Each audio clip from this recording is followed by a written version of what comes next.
Assalamualaikum warahmatullahi wabarakatuh. Innal hamdalillah nahmaduhu wa nasta'inuhu wa nastaghfiruh wa na'udzu billahi min syururi anfusina wa sayyiati a'malina. Innahu man yahdihillahu fala mudhillalah wa man yudlil fala hadiyalah.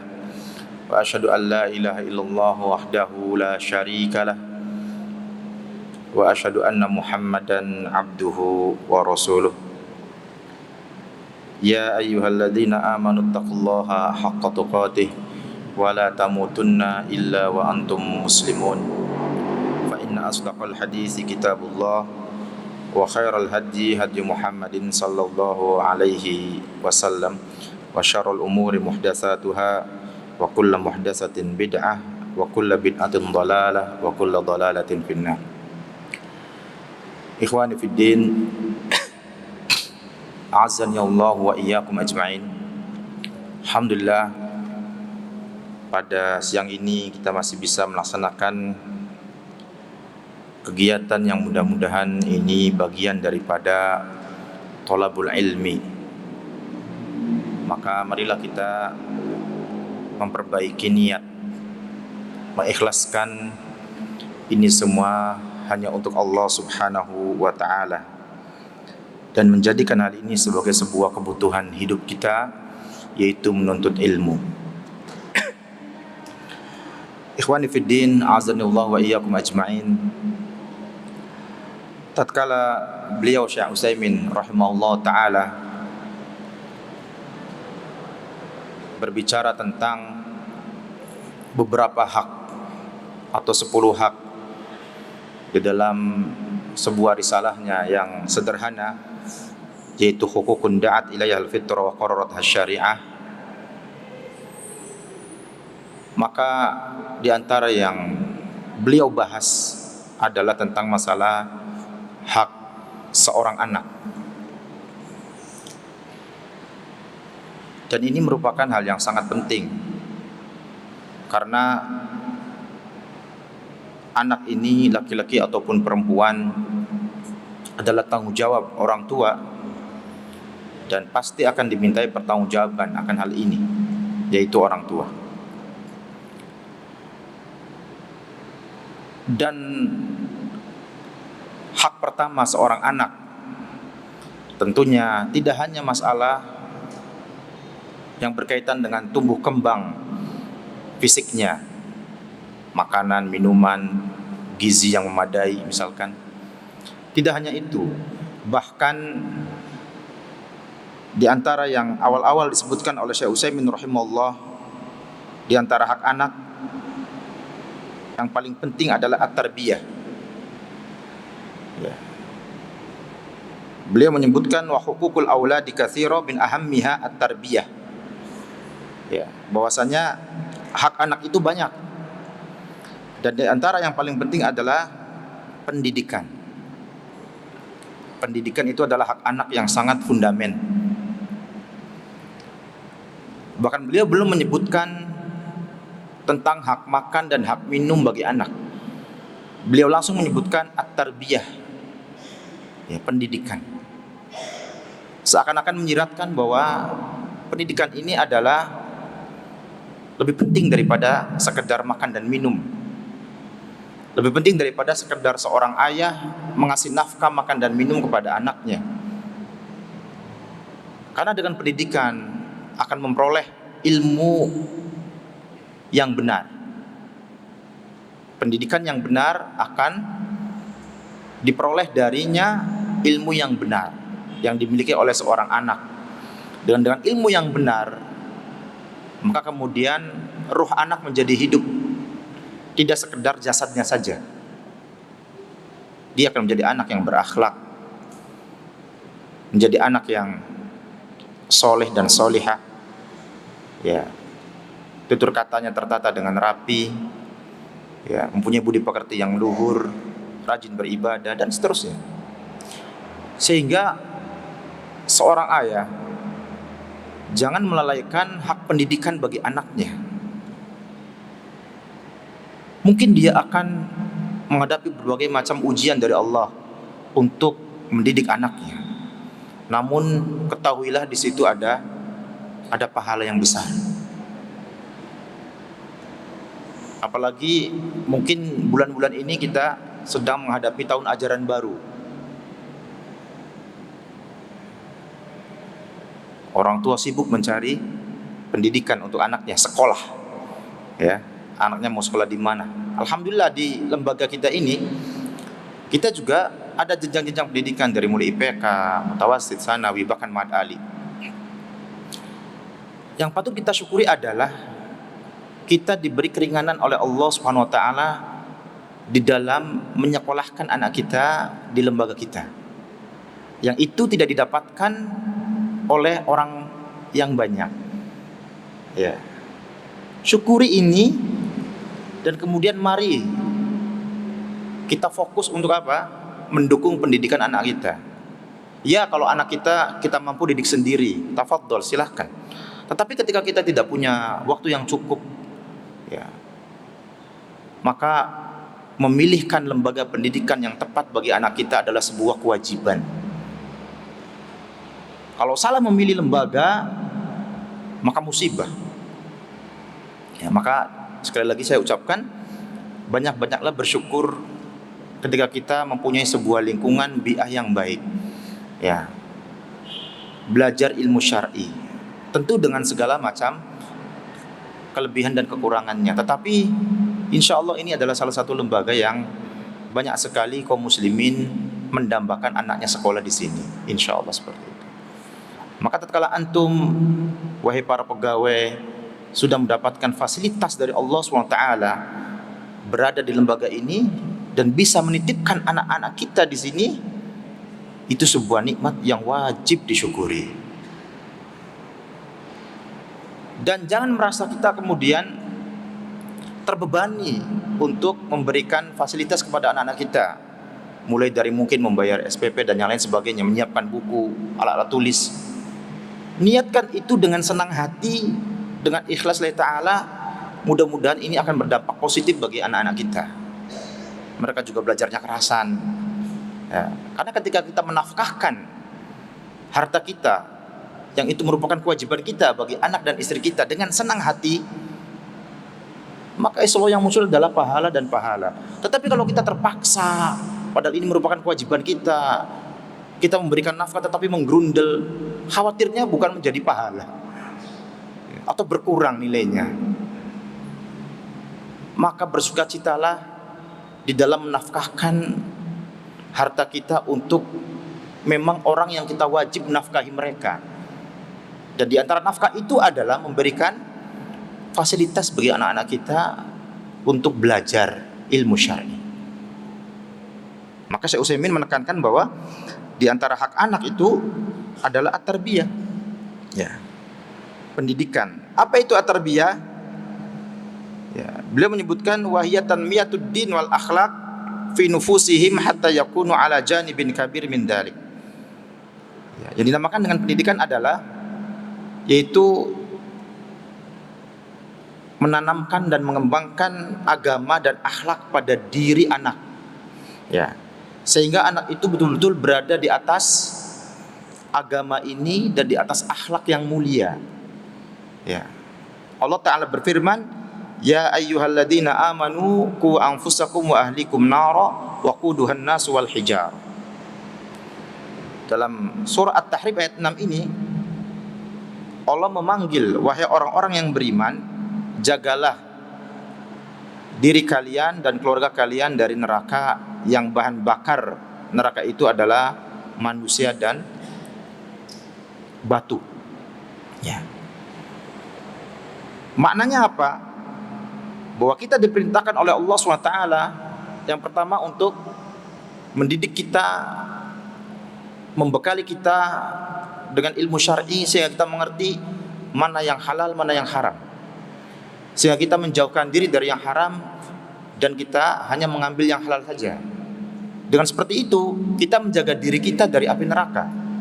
Coba kalau kita nggak ngerti ilmu syar'i, kita nggak ngerti hukum, kita nggak ngerti babul halal wal haram, ya, semuanya sikat.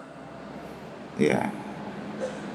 Maka di antara proses menjaga diri kita dari neraka adalah dengan kita belajar ilmu syar'i yang dengannya kita akan menjadi mengerti, menjadi tahu, mengilmui mana sesuatu yang halal, mana sesuatu yang haram, mana yang syirik, mana yang tauhid, kan gitu, mana yang bid'ah, mana yang sunnah. Tinggal kita laksanakan yang baik-baik itu dan menjauhkan diri dari yang terlarang. Pun demikian juga setelah itu wa ahlikum nar. Ya, supaya kita juga menjaga keluarga. Setelah kita membentengi diri kita, ya, dengan usaha-usaha yang keras untuk menjauhkan diri dari neraka, baru kita mengajak siapa? Orang yang paling dekat dengan kita, anak dan istri kita, keluarga kita. Bentengi mereka dengan ilmu syar'i. Kalau kita mampu mendidik sendiri, silahkan dididik sendiri. Namun kalau kita tidak mampu mendidik sendiri, carikan lembaga yang tepat, yang bisa memberikan ilmu syar'i yang benar sesuai dengan pemahaman salafus saleh. Ini hak anak, ini hak keluarga kita, hak istri kita juga. Ya. Maka sekali lagi, jangan merasa berat ketika seorang muslim menginfakkan hartanya untuk apa? Untuk pendidikan seorang anak. Ya, tetapi bersukacita ketika menafkahkan itu.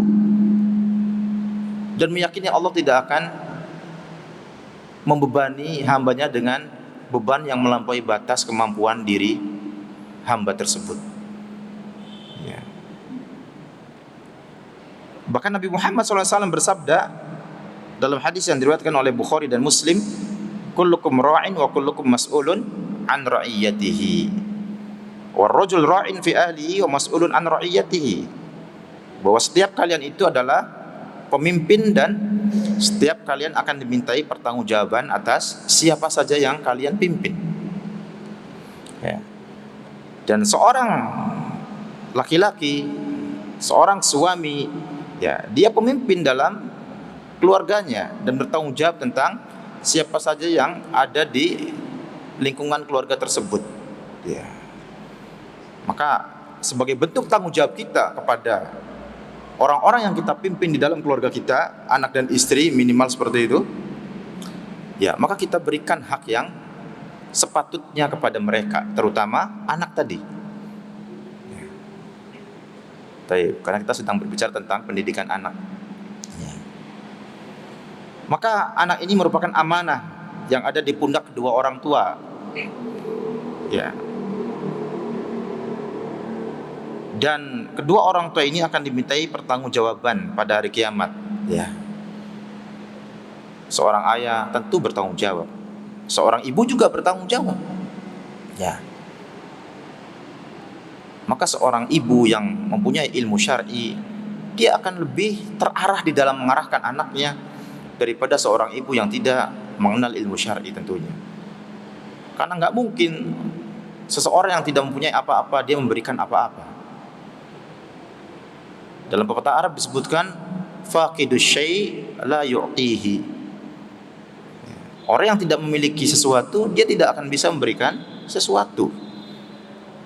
Maka penting istri-istri kita diberikan kesempatan pula untuk mengikuti kajian taklim. Dan alhamdulillah di mahad kita ini sudah ada jadwalnya. Maka ikhwani fiddin azanullah wa iyyakum ajma'in, ya, dengan tarbiyah agama dan akhlak, maka insyaallah kedua orang tua akan terlepas dari beban yang berat di akhirat kelak untuk mempertanggungjawabkan, ya, orang-orang yang dia pimpin, anak-anak mereka. Dan dengan pendidikan yang benar tentang agama dan akhlak, insya Allah anak-anak menjadi pribadi-pribadi yang baik, menjadi anak-anak yang soleh, menjadi penyejuk pandangan kedua orang tua di dunia dan di akhirat. Allah Ta'ala berfirman dalam surah At-Tur ayat 21, walladzina amanu wattaba'athum dzurriyyatuhum biiman wattaba'athum dzurriyyatuhum biiman alhaqna bihim dzurriyyatahum wama alatnahum min amalihim min syai' kullu mri'in bima kasaba rahin. Dan orang-orang yang beriman kemudian diikuti oleh anak cucu mereka dengan keimanan, kata Allah, kami akan kumpulkan mereka, ya, antara orang tua dan juga anak cucu mereka itu, ya, dikumpulkan menjadi satu di surga. Dan tidaklah kami mengurangi dari amalan kedua orang tua tersebut atas dikumpulkannya anak cucu mereka kepada orang tua di surga. Sedikit pun juga tidak akan dikurangi. Kullu mri'in bima kasaba rahin. Maka setiap orang terikat dengan apa yang dia kerjakan. Dari beberapa tafsir, di antaranya tafsir Ibnu Katsir rahimahullah taala dan juga yang lainnya, disebutkan bahwa orang tua yang soleh akan bisa mengangkat derajat anak-anaknya walaupun tidak sesoleh bapaknya, tidak sesoleh orang tuanya. Misalkan ayahnya orang yang soleh, anaknya ini di dunia biasa-biasa saja ibadahnya, ya, tetapi dia masih dalam bingkai keimanan. Dia orang yang beriman, sama dengan orang tuanya, sama-sama muslim, sama-sama mukmin. Namun ketika orang tua ini adalah orang tua yang soleh dan ditempatkan di surga yang tinggi, sedangkan anaknya tidak bisa menggapai surga tersebut dari amalan-amalan yang dia perbuat di dunia, maka dengan izin Allah kemudian anak itu diikut sertakan kepada kedudukan ayahnya di surga yang tinggi tersebut, walaupun secara hitung-hitungan amal sang anak ini tidak mencapai surga yang tinggi tersebut. Ini fadilah orang tua yang soleh. Dia akan mengangkat derajat anaknya walaupun anaknya ini keimanannya mungkin biasa-biasa saja. Namun ketika seorang ayah, seorang ibu, dia orang-orang yang soleh dan anaknya pun meninggal dalam kondisi beriman kepada Allah, maka dengan izin Allah, ya, menurut ayat ini tadi, akan dikumpulkan mereka di satu surga yang sama derajatnya, karena fadilah dari kesolehan seorang ayah atau orang tua tadi. Maka mari kita mendidik diri kita dulu menjadi orang-orang yang soleh, ya. Apalagi jika anak-anak kita juga anak-anak yang soleh, ya. Baik. Maka dari sini ada keutamaan bagaimana kita menjadi pribadi yang baik, pribadi yang soleh, ya, memperbanyak doa, ya, taubat dan istighfar untuk diri kita dan juga mendoakan anak-anak kita, ya. Sehingga ketika orang tua ditinggikan derajatnya, dimasukkan surga yang tinggi, maka dia bisa menarik anaknya sehingga juga berada dalam surga dengan derajat yang sama. Dan ini tanpa mengurangi sedikit pun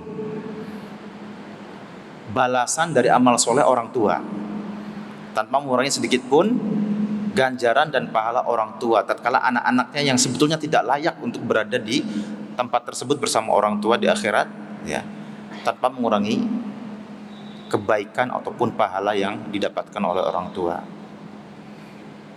ya. Kemudian kullu mri'in bima kasaba rahin, ya, setiap orang itu, ya, terikat dengan apa yang dia kerjakan. Artinya apa?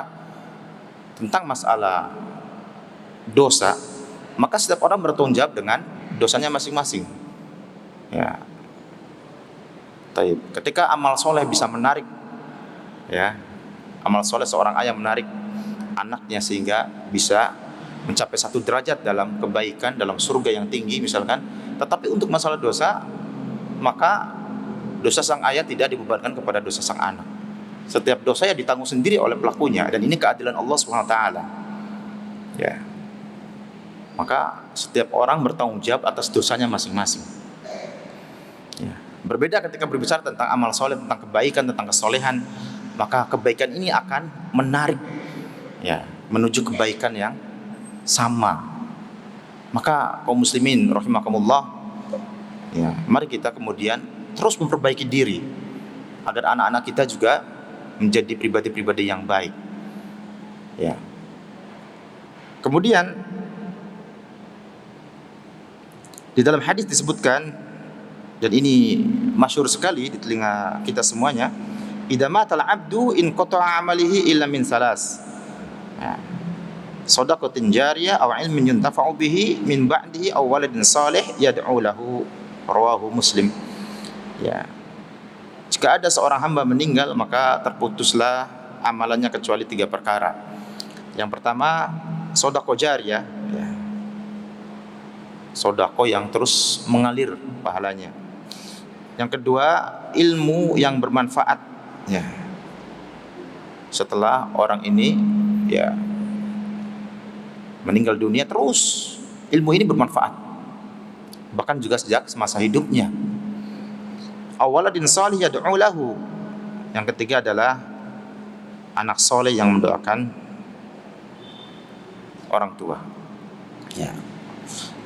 Maka anak merupakan investasi termahal, harusnya seperti itu.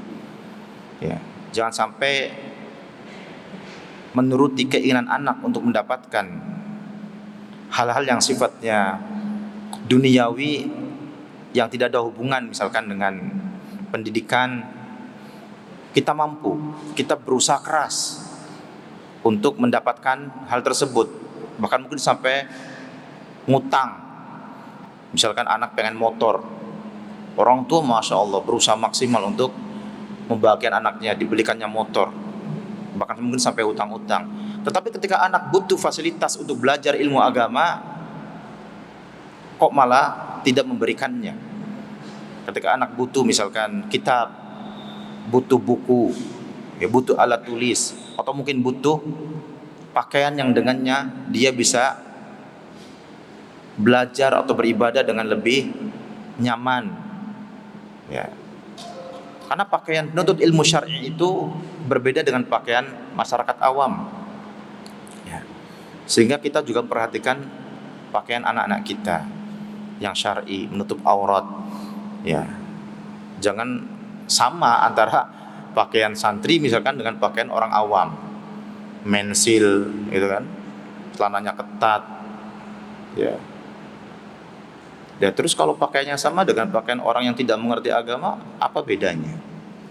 Ya, ya, ada di sana ciri khas, ya, pakaian-pakaian orang soleh, ciri khas, ya, busana-busana penuntut ilmu syar'i, ya.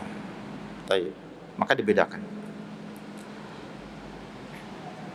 Kemudian ikhwatiddin azanallahu wa iyyakum ajma'in, jika seorang anak ini terdidik dengan baik, maka akan membuahkan hasil, ya.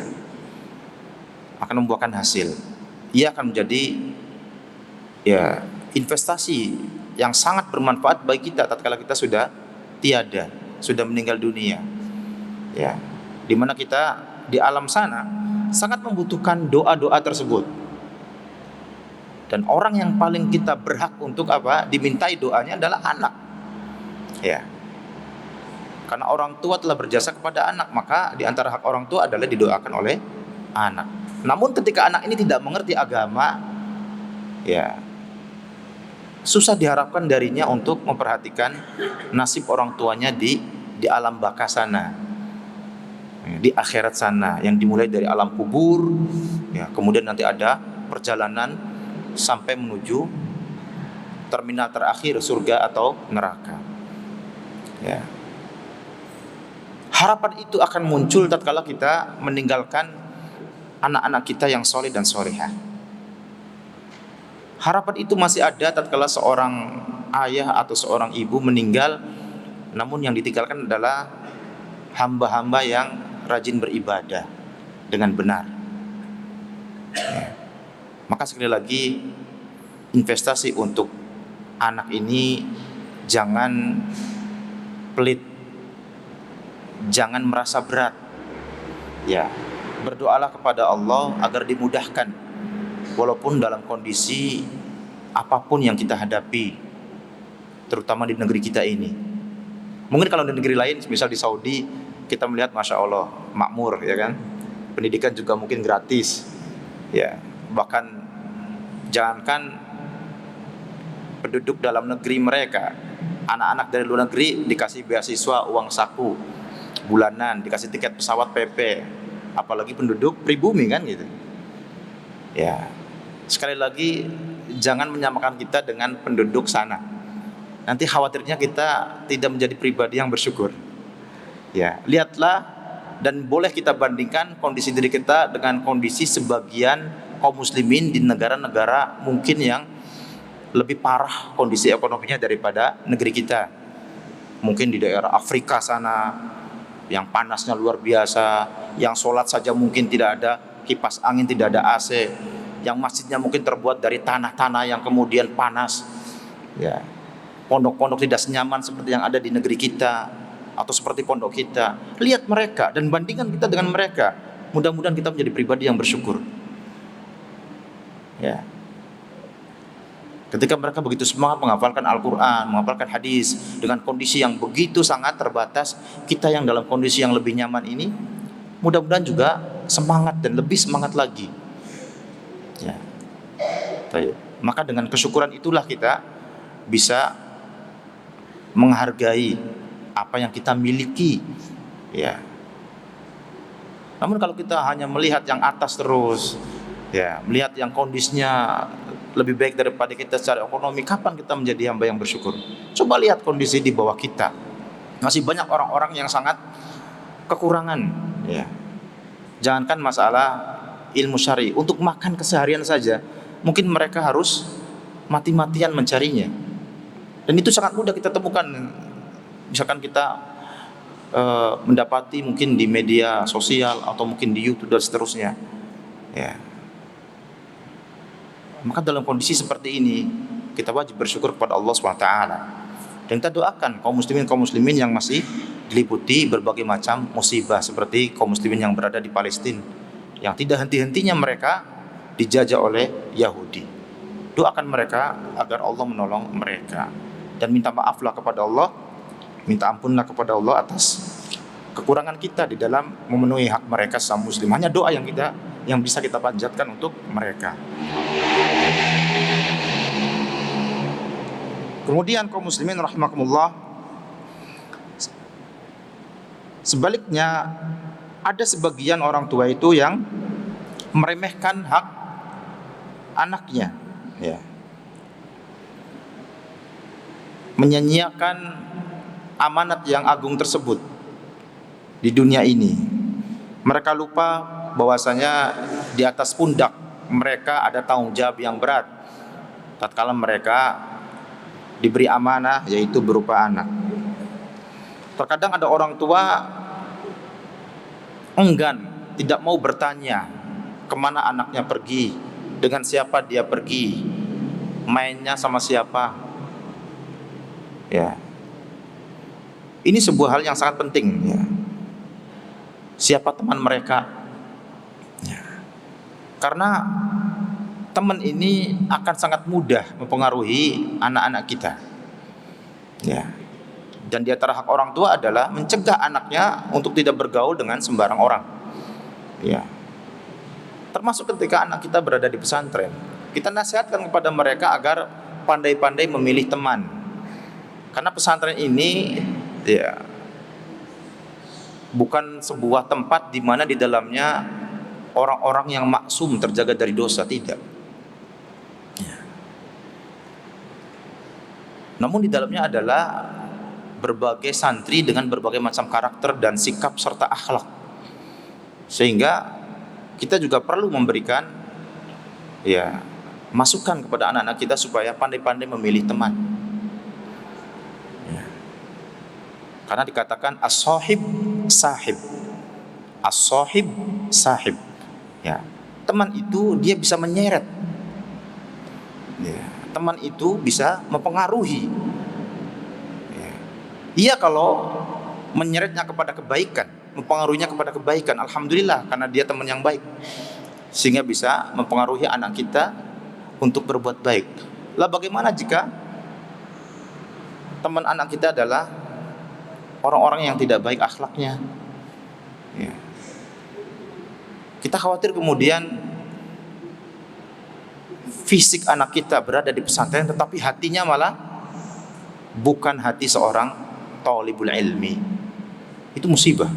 Iya, dia ada di pesantren, tidur di pesantren, sholat di pesantren, tetapi hatinya dipengaruhi oleh temannya yang tidak baik sehingga dia menjadi pribadi yang tidak baik. Ya. Maka jangan sampai orang tua kemudian lalai atas kewajiban ini.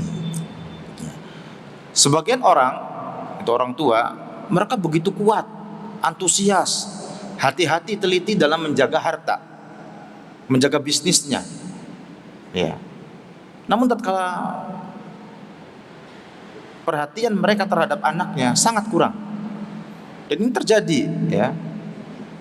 Bahkan sebagian orang tua menjaga harta yang bukan harta miliknya, harta milik orang lain, harta atasannya, harta bosnya, harta perusahaan milik bosnya.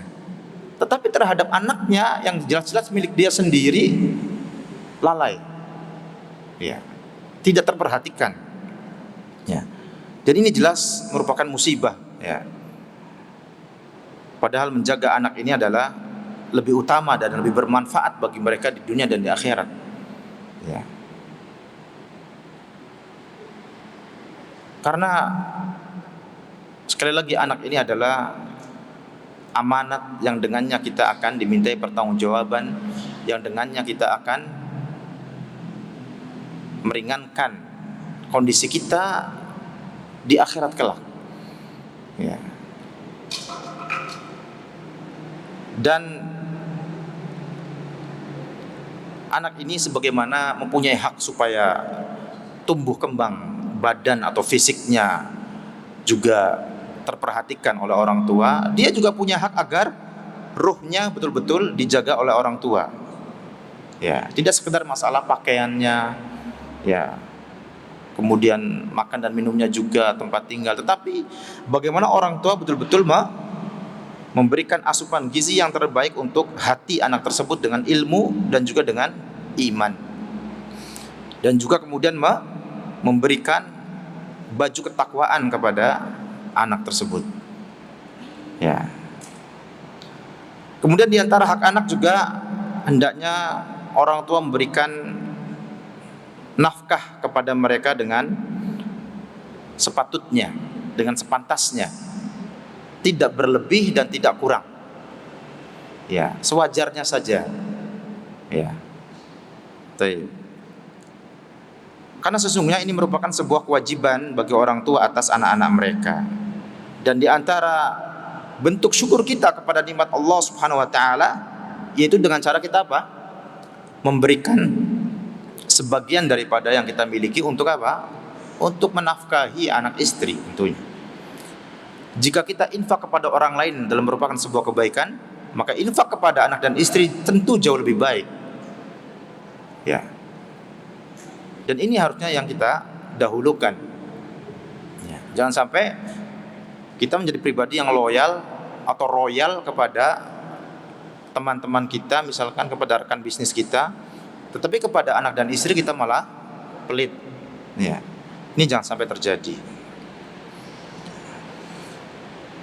Dan boleh bagi seorang istri untuk mengambil harta suaminya tanpa sepengetahuan suami jika sang suami ini pelit kikir, tidak memberikan nafkah yang semestinya. Ini sebagaimana terjadi pada kisah Hindun bintu Utbah, ya. Ini diizinkan oleh Rasulullah untuk mengambil sebagian harta Abu Sufyan, karena Abu Sufyan ini adalah seorang yang dilaporkan oleh istrinya ini, Hindun bintu Utbah, seorang yang pelit, ya, sehingga Rasul memberikan izin kepada Hindun ini untuk mengambil harta dari tempat uang Abu Sufyan ditaruh, ataupun mungkin sakunya, ya, atau mungkin tas atau lemarinya, tetapi mengambil sesuai dengan kebutuhan saja, sepantasnya, tidak berlebih. Karena itu merupakan sebuah kewajiban bagi Abu Sufyan. Ya. Maka ikhwas sekalian, ya, yang semoga dirahmati Allah SWT, antum jangan kaget jika tiba-tiba uang yang ada dalam saku antum tiba-tiba berkurang. Dan antum jangan marah kepada istri antum. Tapi mestinya antum introspeksi kepada diri sendiri. Ada apa ini? Kok tiba-tiba duit di kantong saya berkurang sekian? Ada apa ini? Ya. Bisa jadi istri antum sudah memahami hadis tersebut dan mengamalkan hadis tersebut. Yang kata para ulama, ketika seorang istri mengambil haknya yang tidak diberikan oleh suaminya tersebut, maka sebetulnya istri sedang membantu suaminya untuk menunaikan haknya dan menunaikan kewajiban suami tersebut. Menunaikan hak istri dan menunaikan hak suami. Artinya di sini istri menolong dalam kebaikan. Bukan mencuri itu, bukan. Tetapi kita sebetulnya sedang dibantu oleh istri, ya, agar menunaikan kewajiban kita yang kita mungkin lupa. Ya, atau memang tabiatnya seperti itu, ya, kurang dalam memberikan nafkah kepada anak istri, ya. Maka bagi istri insya Allah ada pahala di sana, seperti juga pahala bagi sang suami, karena menafkahi anak dan istri adalah sebuah kewajiban. Di sana ada pahala. Ketika seorang suami lalai kemudian dibantu oleh istrinya dengan cara seperti tadi, mengambil dari sakunya, dari dompetnya misalkan, sesuai dengan kebutuhan, maka sebetulnya istri sedang membantu suami menunaikan kewajibannya. Maka bersyukurlah kepada istri. Jangan malah dimarahin. Justru yang harus kita dahulukan adalah berterima kasih dan kemudian introspeksi diri. Ya. Baik. Tetapi itu tidak boleh berlebih. Ya, jadi sewajarnya saja. Bil ma'ruf. Ya, yaitu sesuai dengan kepatutan yang ada di masyarakat tersebut. Berapa kira-kira yang layak untuk kehidupan dalam keseharian misalkan. Ya. Ikhwafidin azanullah wa iyyakum. Kemudian diantara hak anak adalah tidak melebih-lebihkan satu anak daripada yang lainnya dalam pemberian dan hibah. Ya, dalam pemberian dan hibah. Maka tidak boleh orang tua memberikan hadiah atau pemberian kepada salah satu anaknya, namun dia tidak mengasih kepada yang lain. Ya. Ini adalah bentuk kedoliman, kata Syekh Utsaimin. Dan Allah tidak menyukai orang-orang yang dolim. Ya. Maka tidak boleh dibeda-bedain. Anak itu punya hak yang sama. Kalau kita kasih yang satu, yang lain juga dikasih. Ya. Dan adil itu tidak harus sama, sesuai dengan porsinya, proporsional. Ya kan? Kan nggak mungkin ketika anak yang sudah kuliah dikasih uang jajan sama dengan anak yang masih KBTK, nominalnya sama. Oh biar adil, Mas, nih adikmu saya kasih sehari 5.000 misalkan, kamu juga ya 5.000, sama adil? Enggak. Ya. Kalau yang sudah kuliah mesti kebutuhan lebih banyak. Ya, maka sesuaikan dengan porsinya. Itu adalah adil. Sekali lagi, adil tidak harus sama, proporsional. Anak yang kuliahan tentu kebutuhannya lebih banyak daripada anak yang baru KBTK kan gitu. Ya. Maka ada kelebihannya. Tetapi di dalam memberikan kepada anak ini hendaknya tidak memandang, oh anak ini anak yang taat, suka membantu orang tua, akhirnya diberikan pemberian-pemberian yang itu tidak dikasihkan kepada anak yang lain yang mungkin dianggap tidak taat atau kurang membantu orang tua. Ini tidak boleh, kata Syekh Utsaimin. Seperti ini adalah justru akan menimbulkan apa? Permusuhan antar anak. Ya.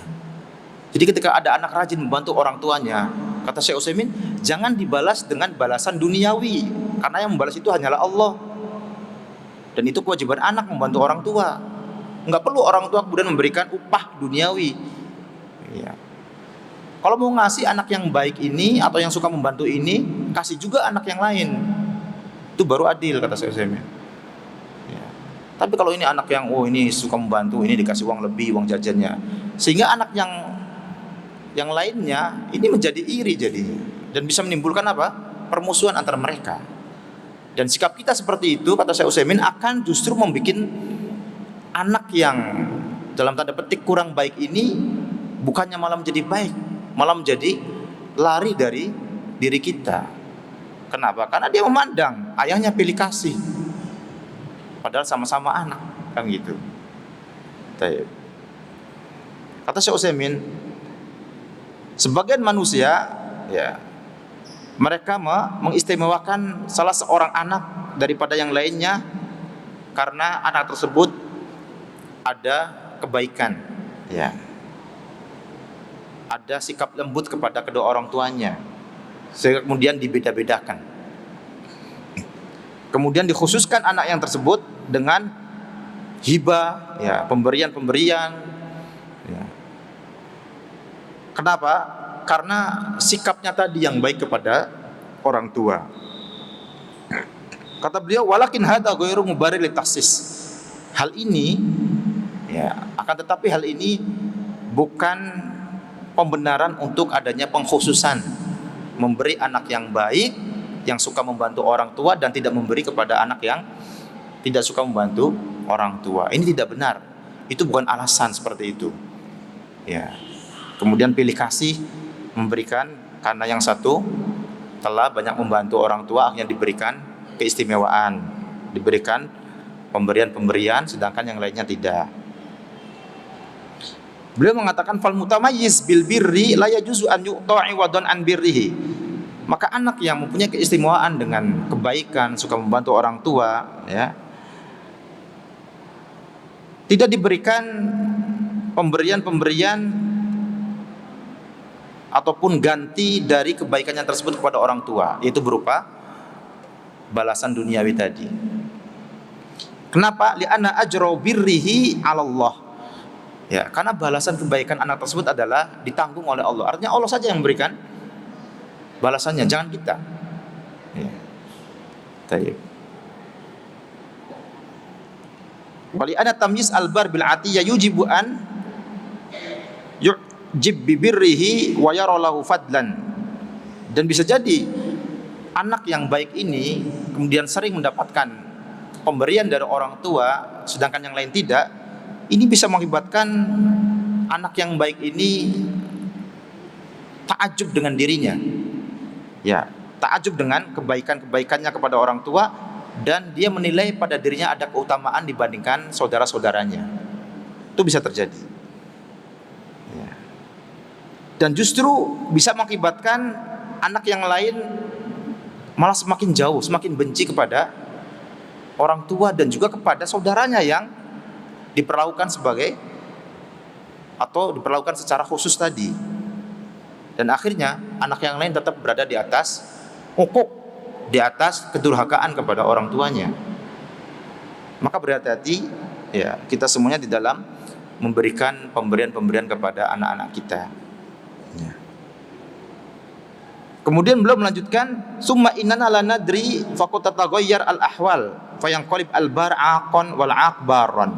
Ya, kemudian kita juga tidak ngerti, tidak tahu bagaimana ujung atau akhir daripada kondisi anak-anak tersebut.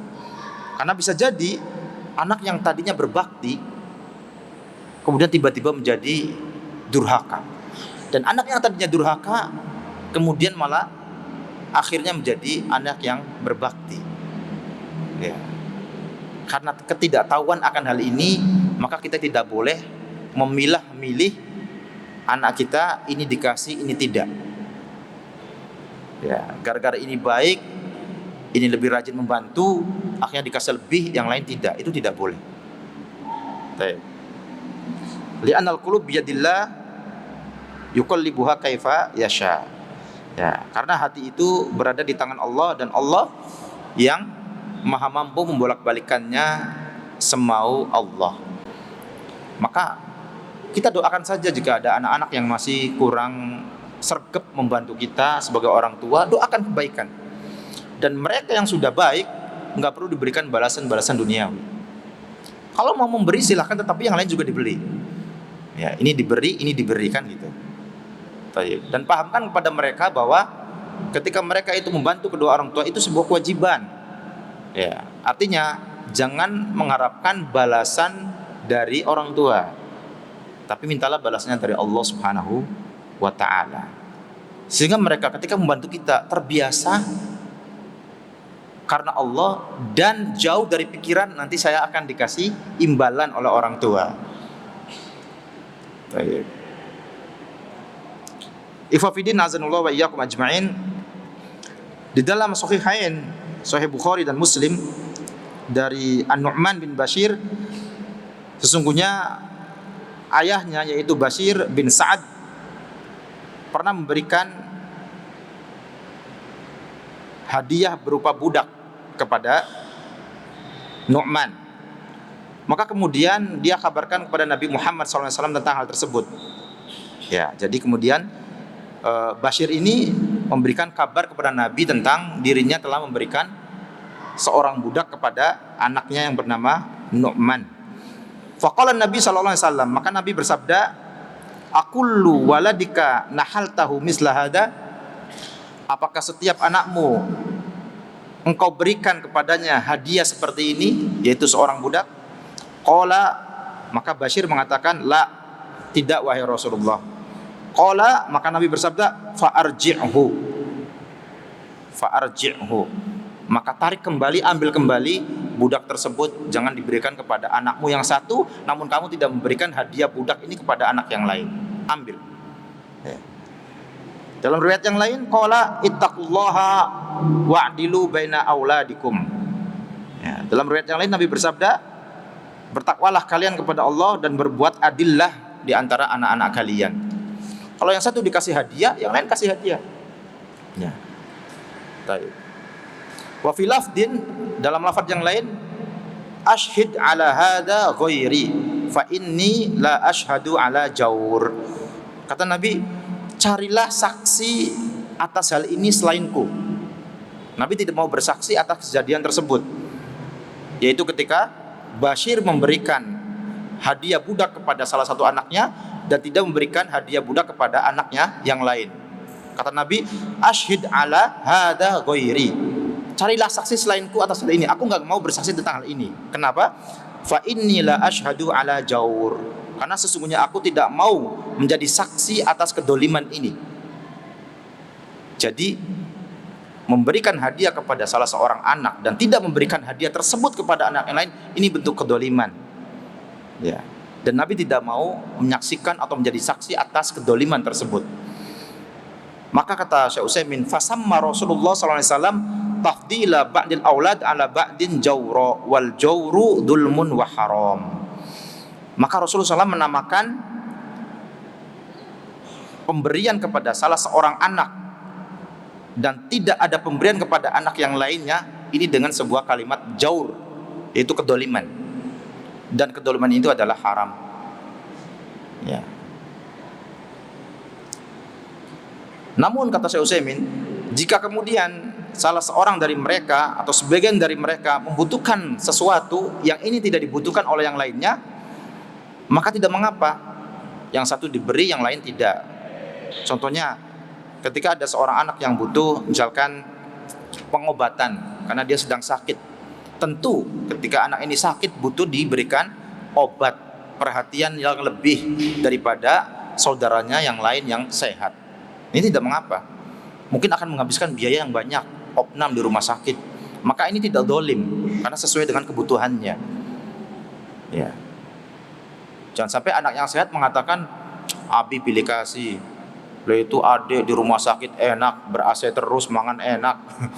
Ya, keluar biaya banyak. Kok saya tidak dikasih sesuai dengan apa yang Abi kasih kepada adik? Ini tidak benar seperti ini.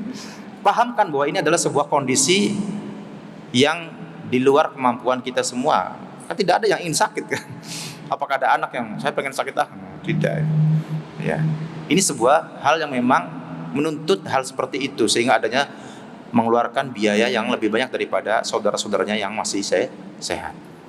Baik. Atau misalkan ada seseorang anak yang mereka membutuhkan alat tulis, ya, karena dia membutuhkannya atau membutuhkan kitab misalkan. Kemudian yang lain ternyata tidak membutuhkan karena mungkin masih memilikinya, ya. Atau misalkan ada salah seorang anak yang dia memang sudah saatnya untuk menikah, sedangkan adik-adiknya belum saatnya. Tentu dengan adanya anak yang siap menikah ini, seorang ayah akan memberikan kepadanya perhatian yang lebih karena butuh biaya untuk menikah, ya. Sehingga hal ini tidak mengapa dan ini bukan sebuah kedoliman karena memang sesuai dengan apa yang dituntut, ya, dari hal-hal yang menyertai kondisi anak yang khusus tadi, ya. Ikhwafidin azanullah wa iyyakum ajmain. Maka marilah kita memperhatikan pendidikan anak ini dengan baik, ya, karena ini adalah akan memberikan dampak yang baik juga bagi kita dan juga tentunya bagi anak-anak kita. Maka jangan pernah kita merasa tidak mampu di dalam memberikan perhatian kepada anak-anak kita, terutama dalam masalah hak yang paling utama, yaitu pendidikan kepada anak-anak kita. Dan pendidikan yang baik adalah pendidikan yang betul-betul dibangun di atas Al-Quran dan As-Sunnah dengan pemahaman salafu al-ummah. Ini yang kita sampaikan, kurang lebihnya mohon maaf. Kita tutup dengan doa kafaratul majlis. Subhanakallahumma bihamdik, asyhadu an la ilaha illa anta astaghfiruka wa atubu ilaik. Assalamualaikum warahmatullahi wabarakatuh.